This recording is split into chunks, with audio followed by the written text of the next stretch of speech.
Hello and welcome to the StopDevaluation podcast. I'm your host and founder of the StopDevaluation movement, Melody Hilton. The heart of this movement is to see the value in all of humanity and live courageous lifestyles of using our power for good instead of harm. We can affect change by choosing validation over judgment, and I hope you'll take your place and make a positive impact in this world.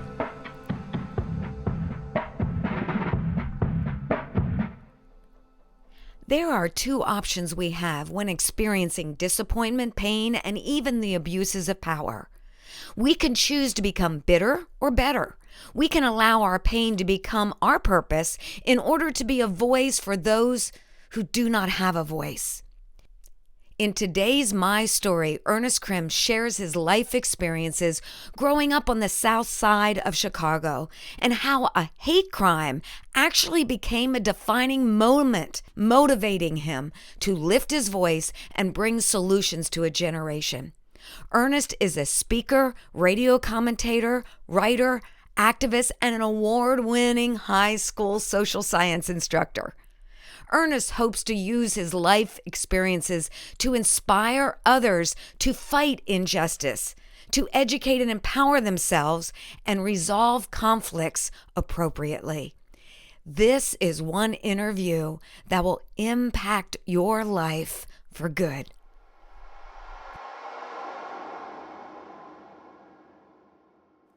Welcome, everyone, to the My Story interview with Ernest Crim. Ernest, I am so honored that you are here today with me.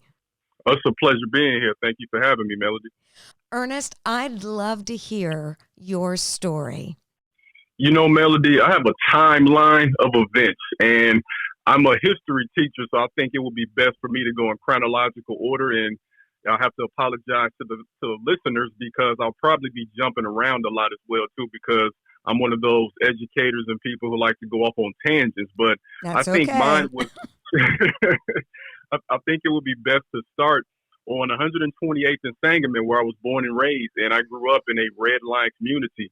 At that point in time, I did not know it was red line. I did not know that there was something wrong with it. I just knew that everybody in my neighborhood looked like me. And of course, there's nothing wrong with that, but I didn't understand the circumstances which led to that. As I got older, and I'm talking like older in terms of going to grade school, I did not go to the same grade school as my friends. My mom was an educator, and she wanted us to go to a gifted school or a magnet school, and that was the plans, but they, I guess, overestimated the amount of people they were letting in, and me and my sister, my older sister, didn't get in. So she was a little apprehensive about her choices, and she decided to send us to a highly rated school in a white neighborhood. And when I went there, you know, being 6 years old, the things that immediately stood out to me was, first, I'm being bused there, and I would start to see that the white friends I made there were not getting on the bus with me to go back home, like I assumed. When school got out, they were always walking home with other white people. And I began to think, there's something wrong with that, I guess, right? And, you know, you're young at that point, so you don't think too much of it. And then I began to have a close pair of friends. They were twins, and I began to go over their house frequently after school. On weekends, we spent the night. And I think my first prominent incident came when we were anticipating them coming over our house, and for a while, the situation kept being prolonged, and it wasn't something that was immediately addressed. And I would be asking my mom, you know, are these friends coming over? Are they going to spend the night, or can I go over their house? And one day my mom just sits down to talk to me and tells me that the friendship isn't really going to be able to continue the way that it used to. For one, they were getting ready to move soon.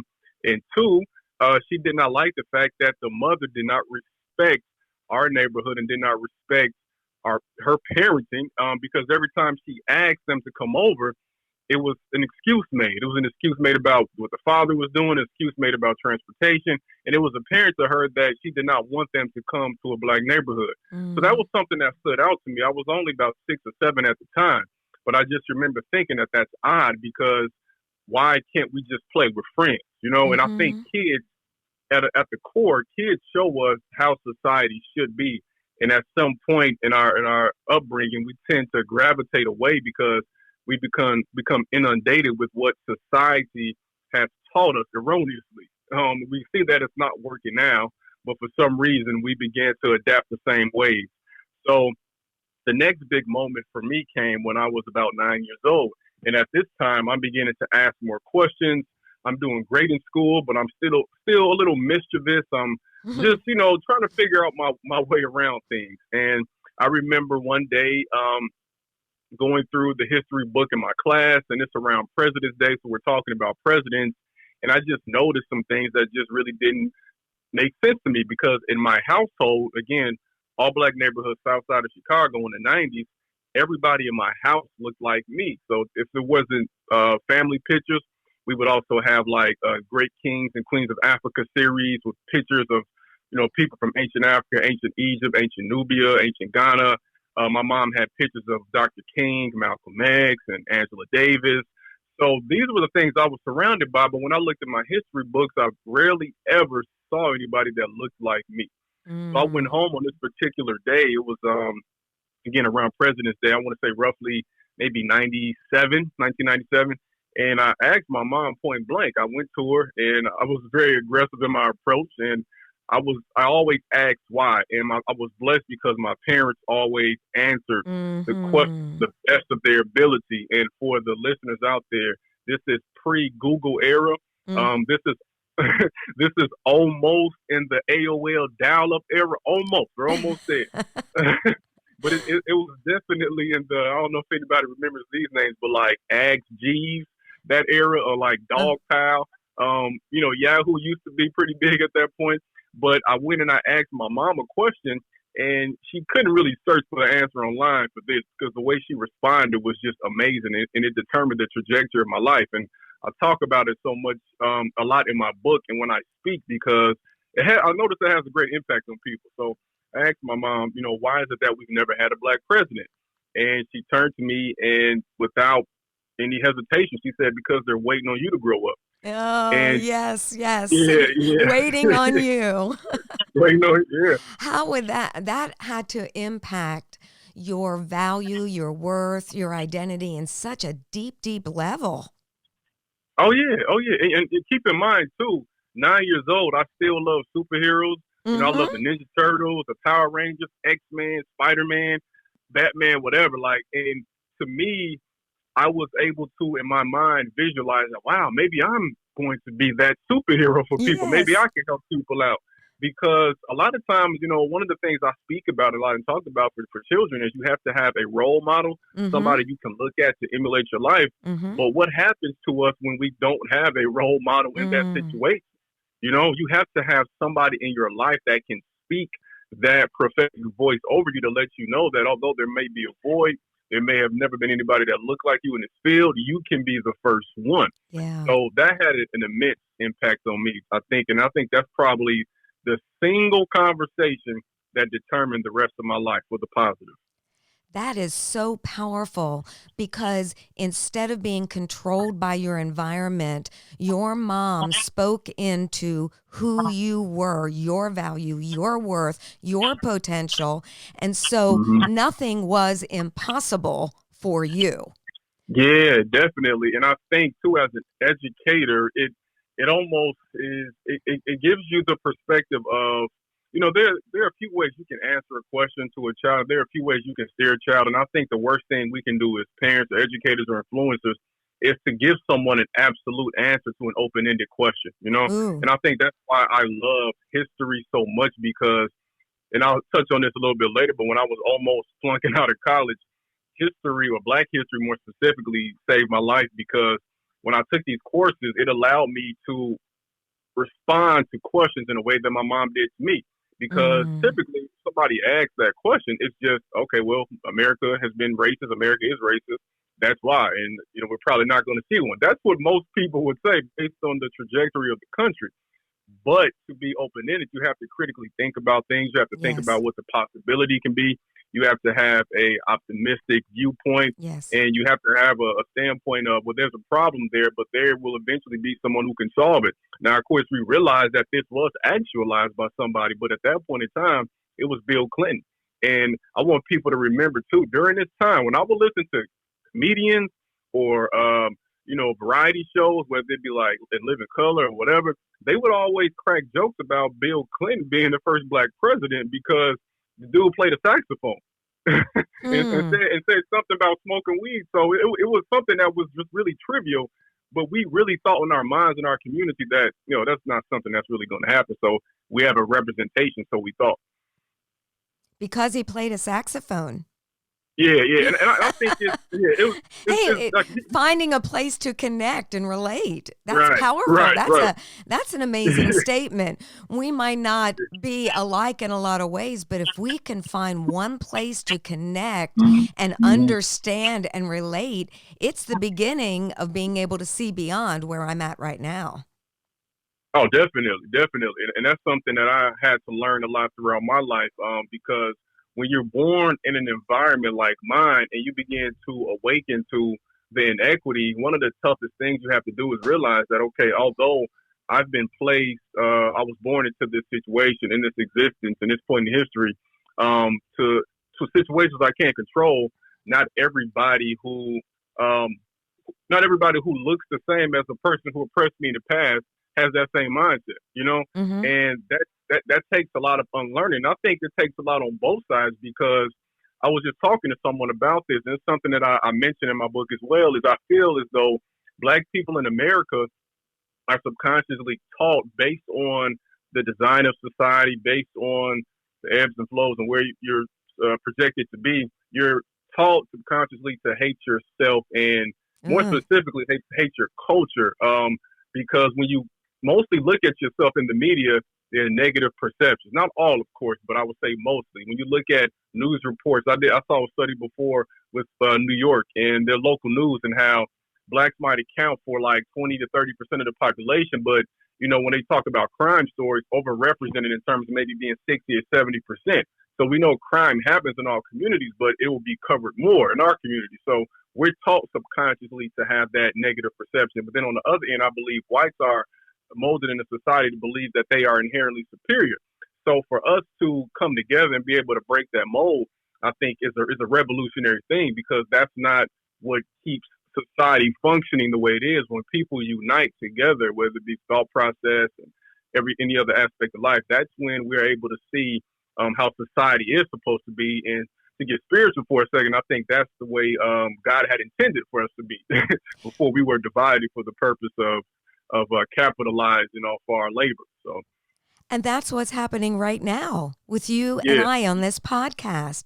We are yep, definitely. partnering together with shared vision and shared values to bring value to all of humanity, to bring Yep. that equity, to bring that inclusion, to bring that celebration of every person in the midst of all of our diversities.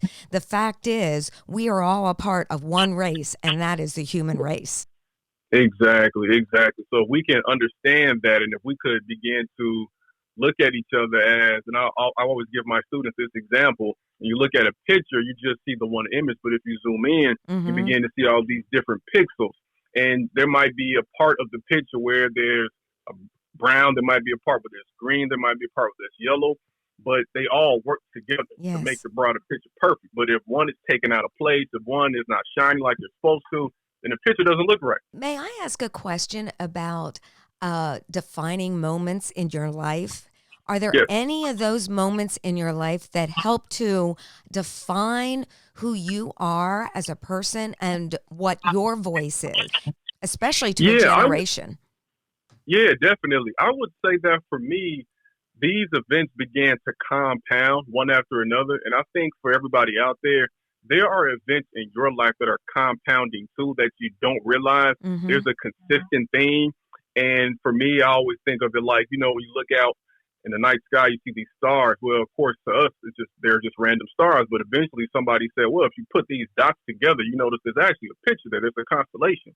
Mm. So these events began to compound, not because I was searching for them, but because I'm a person that is labeled as a black man, and it just so happened that there's a proclivity that certain things will happen, like in high school, being pulled over by my friends. With my friends for several hours for something we didn't do just because the officer said we fit the profile, or being in college and someone yelling the N word to me when they're walking down the street from a car.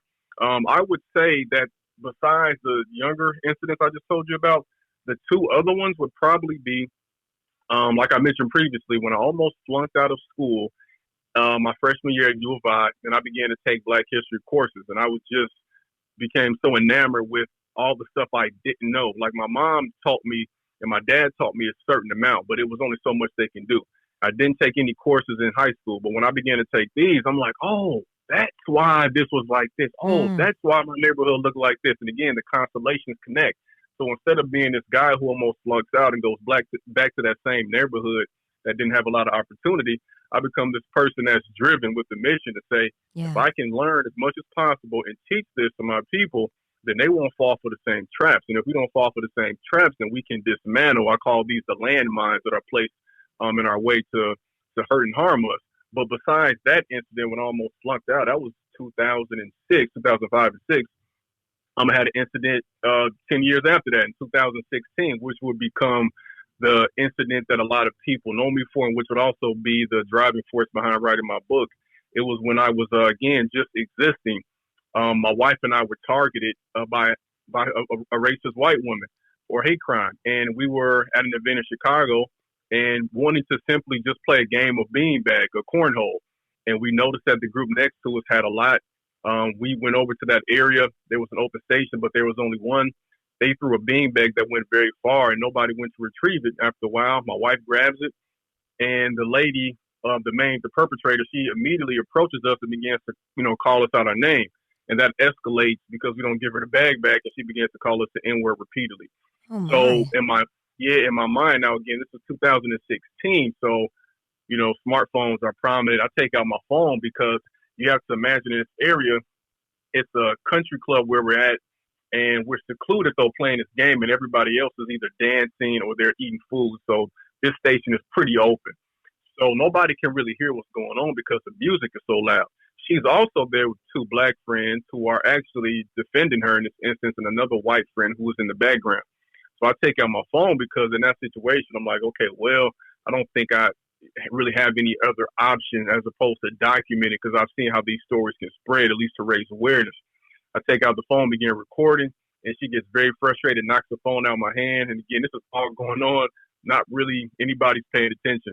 I pick up my phone, I stop it, I press record again, and then she gets so frustrated after calling us the N-word several times, she walks away, and then she circles back and spits on us, primarily on my wife. Oh So my. that would And this be, is in a country club. yeah. Yeah, There's that you picture that more high society or yeah, professional people. Oh yeah, my gosh. People. I mean, besides that, like we were having a great time, and if you know me, like I'm the least confrontational person. I'm a really nice person. Like I love people, so it took me off guard. And when I was mentioning previously, I was a mischievous child in the sense that I was just always looking around at different things, just finding ways to get in trouble because my mind was always wondering that what does this do? What does this do? And I often fought a lot as a child too, up until about the age of 10. So when that incident happened, that was the first time I had been confronted by somebody in such a hostile and violent manner in a long Wow. time. In a way in which I actually, when it's a police officer, it's completely different. But just from somebody looking at me eye to eye, it was shocking. And that's why one of my phrases and also the title of my book now was Black History Saved My Life, because I honestly feel as though I did not respond the way she expected or maybe the world expected because I already had such a positive self-image Mm-hmm. of Mm-hmm. myself. So not to say those words don't hurt because we're human, right? We have Right. emotions, but it doesn't sink me to such a level into which I would just stay there and Right. and, and sink into a permanent state of depression. It was I'm here, I'm crying, I'm sad. I can't tell my kids about this yet. They're 3 and 1, but at the same time, I'm going to emerge from this, like my mom said when I was younger, so powerful that Yes. I'm going to be able to minister to people, talk about it, help a generation. I mean, this conversation we're having right now, although you may not have known about the incident, the only reason I'm so confident in being who I am is because I made it out the other side of that. Yes. And that comes from the seed my mom planted when I was younger. They're waiting on you. So this incident happens. Okay, well, now I'm going to pursue it. I have all the evidence on my phone. And it took a while. I here's the funny thing about this. Here's the biggest irony. This was a prominent hate crime story at the beginning of the age of Trump, and the help that I received online all came from a variety of different races. Because when Mm, I posted it online, she was she went to a school and she was about 26 at the time, but a lot of people didn't like her from her high school. So when they found out about what she did, they would all message me and say that's what she's always done. I'm just glad now she's getting caught. I'm glad it's catching up with her. wow. So yeah, and it took 2.5 months to get her arrested. Again, these are all based on leads I received from people anonymously online. The detective, all I had to do was give him the information. I was the middleman, and they arrested her. And it took about another year or so for the trial. But the funny thing too is she got fired after it was posted, and when she got a new job, there was a Hispanic lady who messaged me privately about 2 months afterwards and said, "Yo, I know where she works. She works with me, and she's crazy. And this is her work schedule. Please come get her." So I think it says a lot about when you talk about being devalued. I think when I'm a firm believer, I'm very big into my spirituality. I'm a firm believer in putting out positive energy. I think that she had devalued so many people throughout her life that, fortunately for her, or fortunately, however you view it, there were people who were waiting for the opportunity that, Right. and they jumped at it. People showed me conversations she had on Facebook, very blatant and open and disrespectful, very racist to other people as well. So that came back, and I pushed and pursued, and I told myself with certainty that she was going to have to pay for what she did because that's just not the way you treat people. That's not the way things work. And again, on my mind, I knew how things had previously gone through our history, but I refused to let that be another case of, well, a black person, a black couple got disrespected and the system didn't work fully for them. Now, although, here's the funny thing, again, pun, she didn't get charged with the hate crime after the trial. She got charged with assault and battery. Oh, So although I was content that she did get some type of punishment for it, it still let me know that there's still work to be done because to me it's a blatant case of hate. But yeah. in the court system, it's so open ended, and it depends on who's on the trial, and it depends on how they feel that day. That you still have to prove your worth, and not even to the system, but to ourselves. Because when it's all said and done, if she didn't get charged with anything, in my mind, I still have to wake up every day and say, well, who am I as a person? Right. Who am I as a child of God? And who am I as a black man? I think it's really powerful what you're communicating because no matter what we've gone through, it should not define us, but it often does. Yep. So when we are secure in who we are and we see our value, then guess what? We can protect ourselves. We can invest into ourselves. We can sacrifice for ourselves because we hold value. But the challenge is when we don't see our value, we allow ourselves to be devalued Mm-hmm. because I Yep. don't see my worth. But Yep. what's so beautiful is because you knew your value, even though it hurt, even though it caused pain, the fact was it did not define you because your Mm-hmm. identity was so firmly rooted. And that's one thing I want to see through the Stop Devaluation movement. I want people to see their value because the moment they do, then they are not controlled by the opinions of man. They are not controlled by circumstances. We're affected by it, but we're not controlled by it. We don't make our decisions by it. I'm so impacted by you and your story, especially because of your mother speaking into your value. That laid such a solid foundation for you that has Mm-hmm. affected your life's trajectory, as you said. And now you're able to speak into a generation. And who knows their story? Who knows their pain? Who knows what they've experienced that they have just held silent on the inside of them and not told anyone? And now Mm-hmm. you're able to be a voice to let them know you are valuable. You hold worth. And those things cannot define your future if we can change the way we think. So tell me, how are you now generating value in your world? Well, I'm glad you said that. What you just said previously, that's powerful. And I think too, just to kind of piggyback on that, our pain has a purpose, Yes. and I think it's selfish for us to. And it's not to say that we are doing this purposely, but I think it's selfish for us to think that we go through these things and it's all about us. Like, oh, why why me, why me? And of course, Right. that's what we do naturally. But again, it's important for us to pivot to why not me? Why is this happening to me? It maybe it's for me, maybe it's for us. And I had to really, and this is going to transition to answer your question. I had to begin to think that way because Yeah. the pain I dealt with is not unique at all. I mean, I'm a student of history, so when I go through things, all I have to do is open a book and say, okay, Ernest, this is tough for you now. Definitely deal with your emotions, deal with the pain, cry if you need to. Keep pushing because there are some people that existed before you that dealt with 1,000 times worse Yeah. based on what you're experiencing now. And they persisted. They survived. And it's so that you could be here now and be their mouthpiece. And Yes. that's what gives me a lot of courage because I believe my ancestors, I mean, to me to go even back to the ships they were placed on forcibly in, you can survive that and I have that within me. Well, I mean, really calling me a word is not really going to do anything at all. It's going to make me stronger. So after that incident happened, in the midst of dealing with the emotions, towards the end of that school year, because this incident happened 2 weeks before I had to go back to work. So trying to give everybody like a visual. This was tough. So 2 weeks before I go back to work and I'm working in a mostly white environment, I have to figure out how to like deal with these emotions. I had a couple days where I broke down and I would Mm. just have to leave. You know, just because your mind sometimes will play games with you and makes you think certain things that might not be true. And you're like, well, I don't feel good here. I don't feel supported, whatever. So, and not to say that was true. It's just how your mind thinks. Right.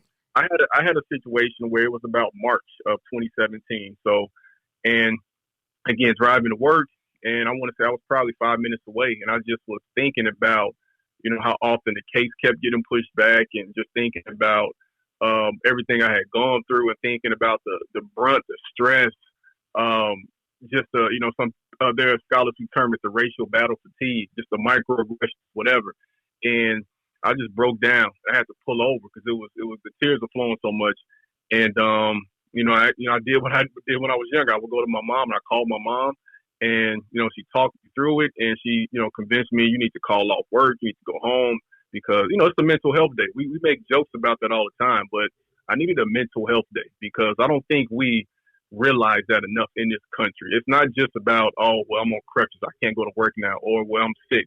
No, we have to take care of our mind. Our mind, and if that's not well, nothing else will fall into place. You're So I exactly called off right. work. Yeah, yeah. I called off work and I was trying my best to find a therapist. I had never met with a therapist. I had never felt the need to go to a therapist. I had only used my health insurance for, medical, for MD, for a medical doctor. I didn't even know how to find a therapist. And I'm driving around, I'm calling people, nobody was taking my insurance. And of course, calling somebody the day of for an appointment just doesn't work out. So I went home and I'm by myself and I just said, I need to start the book that I said I was going to start when I was in college. And I was feeling like I have the purpose now. I have the reason to start it now because the pain I learned about in college was sometimes secondary pain. Like of course, I lived through the systemic racism. I have been called the N word, but it wasn't as drastic as what happened in 2016. I dealt with the police, the profiling, and everything, but it was still mostly secondary. So when that happened, it's okay. This is the mission now. You can't keep ignoring your purpose, Ernest. You can't keep just Right. talking in your class about it.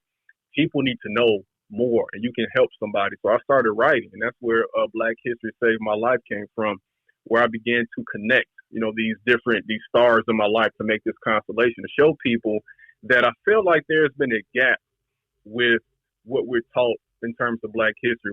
We're taught that in some ways that it somewhat ended.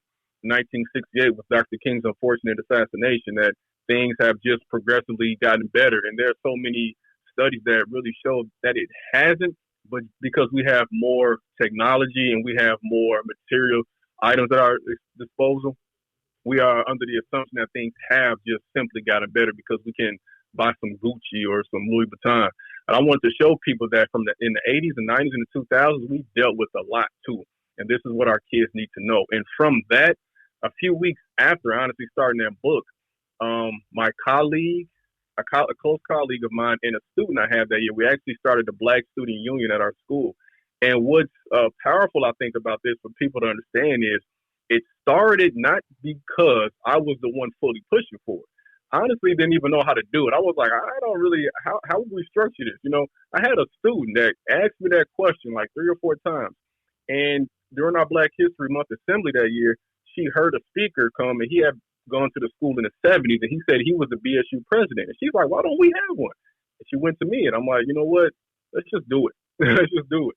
So besides writing, the thing that's close to me is what I do with my students and teaching them these values and teaching them that, being Black is a beautiful thing, and teaching them to be prideful of who they are and wanting to learn about their history and spending time with them and exposing them to different things and taking them on field trips and, going on hiking trips with them and just showing them that despite what you're told about what it means to be Black in the world subconsciously, it's a great thing, and this is why you should do it. And I guess the last thing I would say too is that incident also gave me the courage to begin speaking publicly. That was another thing where I was hesitant. I didn't realize it, but I was speaking every day in class. When I don't think people realize sometimes that you minister to people not just from a pulpit, but just from individual conversations.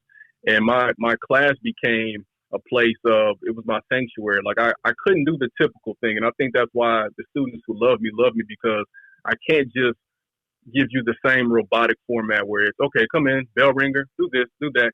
It's like, all right, I got something on my mind. First 5 minutes, we got to talk about this. Okay, you got something on your mind? Okay, you go. First 5 minutes, let's talk about this. And I will begin to tell kids about my life, like the first 5 minutes of class. And some of these stories would be like hilarious to them. Sometimes they would be sad, but there would always be a message. And when that happened, I said, I had to tell my story.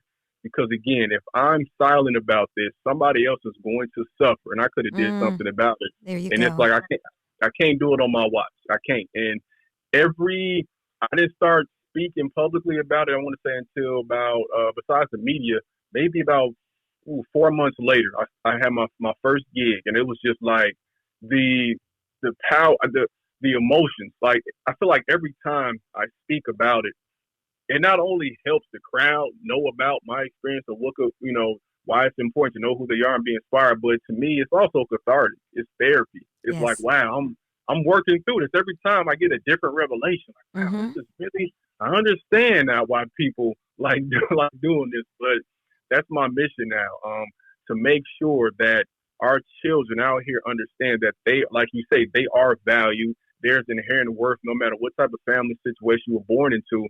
And to protect yourself against those who seek to devalue you, you have to have a strong base of self-knowledge and self-determination, who you are. My message primarily, of course, is interesting to African Americans, but I've shocked myself, and I've spoken to groups of 95% white kids, and it resonates the same.